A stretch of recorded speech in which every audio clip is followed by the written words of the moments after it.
है।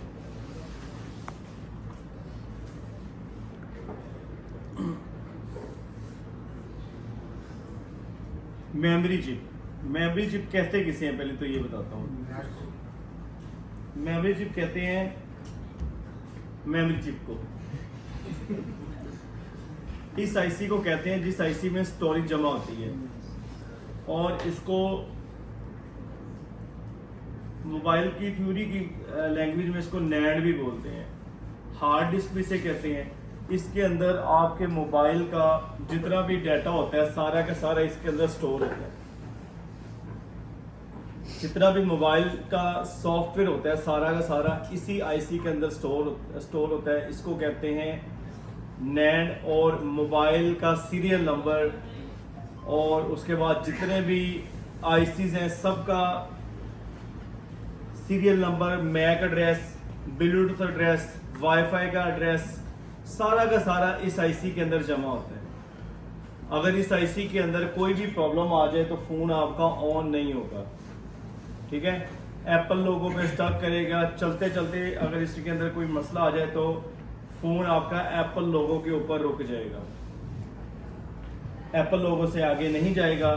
तो जब आप सॉफ्टवेयर करने की कोशिश करेंगे तो नैंड के अंदर करप्ट होने की वजह से, नैंड करप्ट होने की वजह से सॉफ्टवेयर भी नहीं होगा। सॉफ्टवेयर के अंदर कुछ एरर्स आएगा, जिसके अंदर कुछ एरर आ जाता है रीस्टोरिंग एरर 4013, उसके बाद एरर आता है 40, एरर 9 भी आ सकता है, 53 आता है, 35 आता है, एरर 1100 आता है। इस तरह के बहुत सारे एरर हैं जो मोबाइल के अंदर आ जाते हैं।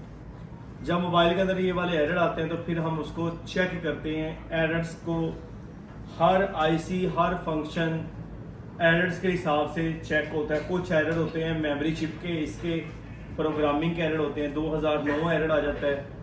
कुछ ऐसे एरर आते हैं जो सीपीयू आईसी के होते हैं, कुछ ऐसे एरर होते हैं जो रैम के होते हैं, और कुछ ऐसे एरर होते हैं जो लॉजिक चिप के होते हैं, कुछ ऐसे होते हैं जो बेस बैंड के भी होते हैं। सही है, ये सारे के सारे एरर्स का हमें आज पता चलेगा। आज हम स्टेप बाय स्टेप इसी पे बात करेंगे। अगर रीस्टोरिंग के दौरान, सॉफ्टवेयर के दौरान, जो मेरे भाई सोच रहे थे पता नहीं सॉफ्टवेयर का काम होगा या नहीं होगा, तो सॉफ्टवेयर आज मैं आपको इसके अंदर सॉफ्टवेयर करना भी सिखाऊंगा। आईफोन का सॉफ्टवेयर करना बच्चों का खेल है, इसमें कोई ऐसा कोई बड़ा प्रॉब्लम नहीं है, कोई बिग नहीं है। कैसे कैसे आप मॉडलों का सॉफ्टवेयर करोगे, किस किस आप मॉडल को किस किस तरह रिकवरी मोड पे लेके जाओगे, डीएफई मोड पे लेके जाओगे। रिकवरी मोड क्या होता है, डीएफई मोड क्या होता है, ये सारी चीज़ें आज इंशाल्लाह हम डिस्कस करेंगे। तो लेक्चर थोड़ा सा लंबा होने वाला है, तो बीच में आपने सोना नहीं है, गप्पे शप्पे नहीं मारनी। ये समझ लो कि 40% फ़ोनों के अंदर ये वाला फॉल्ट आता है, समझ आइए। तो सबसे पहले हम एक यहाँ पे एक मदरबोर्ड मैंने रखा था, वो मिक्स हो गया, एरर्स का ही था। तो हम देखते हैं इसके अंदर कोई एरर का मदरबोर्ड है, उसके अंदर सॉफ्टवेयर का प्रॉब्लम था। बोर्ड के ऊपर लिखा भी हुआ है। वो मुझे मिल ही नहीं रहा, आते मैंने वही देखा है। ये इधर नहीं, ये तो डिस्प्ले का लिखा हुआ है इसके ऊपर 4013 लिखा हुआ था, शायद वो प्लेट मैंने उतार ही ना दी हो। वो संभाल के रखा था कि आपको उस पर लेक्चर देंगे तो आज वो मिलेंगे। इमरान साहब उसके ऊपर ना यहाँ पे 4013 लिखा हुआ है इस प्लेट के ऊपर, देखना जरा।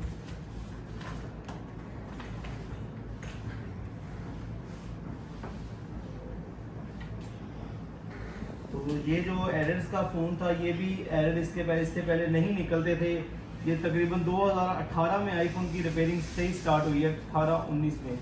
उससे पहले लोगों को पता ही नहीं होता था कि रिपेयरिंग करनी कैसे है।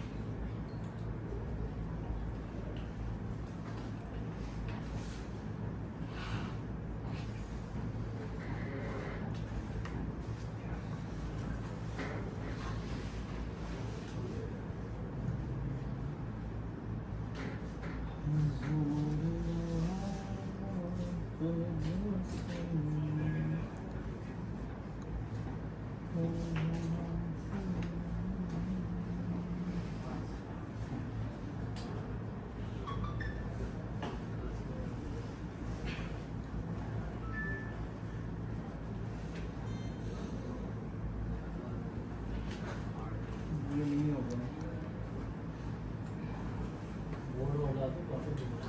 नहीं ये वो एक एरर वाला बोर्ड तलाश करना बड़ा मुश्किल हो जाएगा हमारे लिए। एप्पल लोगो आगे बंद हो जाता था।